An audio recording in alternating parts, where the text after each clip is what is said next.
Assalamualaikum. I am teacher Muhammad Tayyab. I hope you are all well and good with the blessings of Allah Almighty. आज का हमारा topic है guess paper number 4। Dear students, जो आज का हमारा topic है वो बहुत ही इंटरेस्टिंग है। मैं कुछ आपको ऐसे बातें बताने वाला हूँ जिसको अमल करने के बाद इंशाल्लाह आपके कभी भी नंबर नहीं कटेंगे। तो डियर स्टूडेंट, 2026 के हवाले से 9th क्लास स्मार्ट सिलेबस के मुताबिक जिनका 26 में पेपर होने जा रहा है, चाहे फर्स्ट टाइम का है, चाहे सेकंड टाइम का, चाहे किसी भी बोर्ड का है, तो डियर स्टूडेंट मैं आपको वो 3 चीज़ें बताने वाला हूँ जिनकी बिना पर जिनकी वजह से आप नंबर कटवा के आ जाते हैं। वो कौन सी होती हैं? फर्स्ट ऑफ ऑल आपने पता है क्या गलती करनी होती है? करेक्ट यूज़ ऑफ वर्ब में आप ये गलती कर जाते हैं। यहाँ पर फ़र्ज़ करें आप मॉडल पेपर से तैयारी करें या किसी बुक से करें या पास्ट पेपर से करें, लेकिन आप पता क्या करते हैं, उठाते हैं पेपर गूगल से सर्च करके चले जाते हैं। यहाँ पर कुछ ऑप्शन गूगल कुछ बता रहा होता है, वहाँ एग्जामिनर ने कुछ और सेट करके दी हुई है, तो आप कंफ्यूज हो जाते हैं। आपने कुछ तैयार किया होता है, वहाँ पर कुछ आया होता है, इसी वजह से आपके नंबर कट जाते हैं। ये 3 सेक्शन देयर स्टूडेंट्स ऐसे होते हैं, 3 सेक्शन जिन की बिना पर ये 3 सेक्शन आपके नंबर कन्फर्म कटवाते हैं।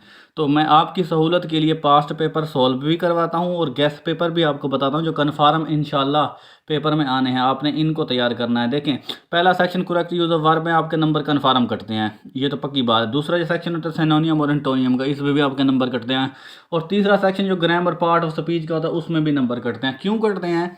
यही रीज़न होती हैं, आप इसको कन्फर्म नहीं करके जाते जो इसकी एमसीक्यूज करेक्ट कौन सी है कौन सी नहीं है। यहाँ पर वो अक्सर एग्जामिनर पता क्या करता है, कंफ्यूज करने के लिए एक ऑप्शन ही नहीं देता पेपर में और दे देता है, तो आपने कुछ और तैयार किया होता है। Don't worry about that, I am with you. इंशाल्लाह हर चीज़ आपको ऑथेंटिक बताऊंगा और समझाऊंगा भी। आपने मेरे चैनल के साथ कनेक्टेड रह जाना है। इंशाल्लाह आपके नंबर मैं कहीं से भी नहीं कट होने दूंगा।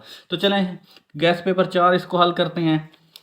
फर्स्ट क्वेश्चन है, I have been a dash favour. अब डेयर सुनो, यहाँ इस ऑप्शन पे आप गौर करना है। एग्जामिनर ने हमें कंफ्यूज करने के लिए यहाँ पर ऑप्शन करेक्ट नहीं दी हुई। देखें, ये हैव बीन के साथ हमेशा वर्ब की चौथी फॉर्म आती है, लेकिन आप खुद देखें, यहाँ आप खुद देख लें, यहाँ पर कोई फॉर्म नहीं दी हुई। लेकिन मसला पता है क्या है, जब फॉर्म नहीं होते हम कुछ याद करके चले जाते हैं, वहाँ पर कुछ दी हुई थी। अब यहाँ इसको आपने फुल गौर कर लेना है। ये देखें क्या मसला है। अब देखें यहाँ पर इंक फॉर्म नज़र आ ही नहीं रही हमें, तो कोई इशू नहीं है। हैज़ बीन, हैव बीन या हैड बीन जहाँ भी लगा हो तो वर्ब की चौथी फॉर्म आती है, लेकिन अगर फॉर्म ना हो तो तीसरी फॉर्म भी चल जाती है, क्योंकि ये पैसिव बनाया होता है।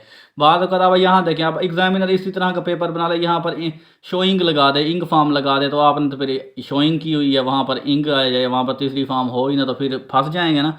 तो इसी वजह से मैं आपको हर चीज़ समझाता हूँ और आप वीडियो को स्किप ना किया करें, ये आपके लिए बहुत ज़्यादा फ़ायदेमंद है। चाहे साल में आपने तैयारी नहीं की ना, तो इसको देखने के बाद इंशाल्लाह आपकी हर चीज़ क्लियर हो जाएगी।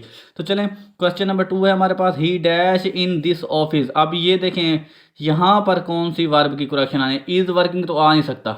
इज़ अगर वर्किंग होता तो बेस्ट है, लेकिन ये इज़ वर्क है। इज़ के साथ वर्क कभी भी नहीं आता। इंग फॉर्म आती है या वर्ब की तीसरी फॉर्म आती है, ये तो गलत हो गया, क्रॉस। अब ये बेस्ट है, ही वर्क्स, वो काम करता है। ये प्रेजेंट इंडेफिनेट को शो करा, he works in this office, वो इस ऑफिस में दफ्तर में काम करता है। अब वाज वार के लिए तो कुछ बनती ही नहीं है, बस ख़त्म होगी बात यहाँ पर। ठीक हो गया, क्योंकि कोई ऑप्शन यहाँ पर सूट और करती ही नहीं है। तो क्वेश्चन नंबर 3 देखें, he dash not reply to my. अब ये यहाँ से गौर करना है, नॉट ये कोई भी टेंस का ना नेगेटिव बना हुआ है। अब हमने हेल्पिंग वर्ब पे गौर करना है, ऑप्शन पे गौर करना है। इज़ तो आता नहीं है।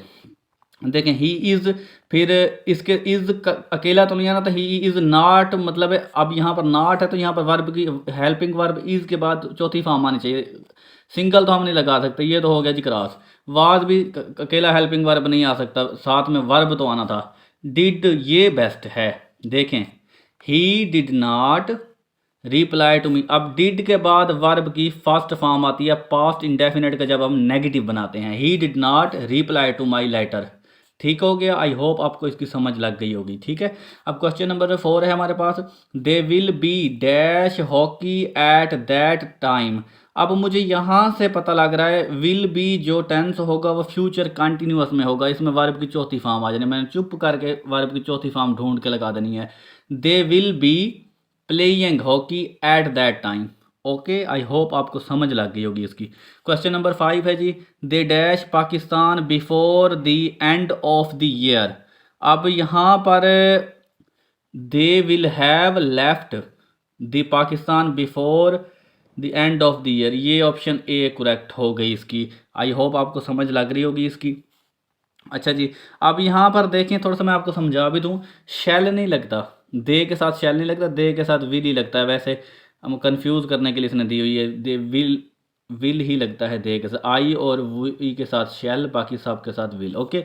अच्छा जी, अगला सेक्शन तो आपके लिए बिल्कुल ईजी है, ये तो करेक्शन होती है स्पेलिंगों की, लेकिन आपने इन पर भी फोकस करना है। अब अचीव के बेस्ट स्पेलिंग करने हैं आपने। ये ऑप्शन बी करेक्ट हो गई इसकी। अब मोटिवेटेड, अब देखें मोटिवेटेड, MOTI, ये भी गलत है, ये भी गलत है, ये बेस्ट है, ये ऑप्शन बी इसकी।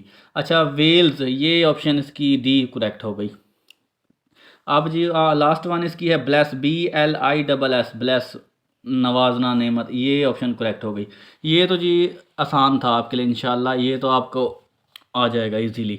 अगला जो एक सेक्शन है ये मोस्ट इम्पोर्टेंट है, आपने इस पर फुल फोकस रखना है इंशाल्लाह। इसी सेक्शन से और करेक्ट यूज ऑफ वर्ब से ही नंबर कटते हैं, इस पर आपने तकरीबन फुल फोकस रखना है। जो मैं चीज़ें समझाने वाला हूँ ना उसको समझनी है। क्वेश्चन नंबर 10 है जी हमारे पास, what is the synonym for the influential. Influential का वो कह रहा है जी सिनोनियम बताएं। ऐसा इसमें आपको एक चीज़ पर कंसंट्रेट करना होगा, इसका मीनिंग पता होना चाहिए, मीनिंग। अब मीनिंग कहाँ से आएंगे, कैसे तैयार करेंगे? जो स्मार्ट सिलेबस के मुताबिक इस साल आपका है ना स्मार्ट सिलेबस, वहाँ पर जो जितने भी चैप्टर हैं ना स्मार्ट सिलेबस के मुताबिक, वहाँ उनकी ग्लोसरी से उनके वर्ड मीनिंग याद कर लें, वही आते हैं। ठीक हो गया? मैं आपको यहाँ पर बता देता हूँ आपकी आसानी के लिए। इन्फ्लुएंशियल का मतलब होता है बाअसर, यानी ताकतवर, इसका आ जाएगा synonym powerful. Okay. Question number 11 है हमारे पास, the revenue generated is used for the wildlife conservation. अब जी वो पूछ रहे हैं द अंडरलाइन वर्ड इज, इसका सिनोनियम बताएं जी। कंजर्वेशन का सिनोनियम क्या है? तहफ़्फ़ुज़ देना, प्रोटेक्शन देना। अब इसका जी तहफ़्फ़ुज़ का बाकी तो कोई नहीं बन रहा है, इसका सिनोनियम जो बन रहा है प्रोटेक्शन ही बेस्ट है। ओके। अब जी क्वेश्चन नंबर 12 है हमारे पास, choose the synonym of the sprightly. अच्छा ये होता है, इसके दो मीनिंग होते हैं। वादे तौर पर ज़िंदगी से भरपूर फ़ायदा उठाना भी होता है, ज़िंदगी से लुत्फ़अंदोज़ भी होना, इसका लिवली आ जाएगा सिनोनियम। Okay, option A. अब जी 13वां क्वेश्चन है हमारे पास, what is the synonym of pensive. Pensive का मतलब होता है सोचो बचा रखने वाला आदमी, सोचने वाला, थॉटफुल। ये ऑप्शन ए करेक्ट हो जाएगा इसका।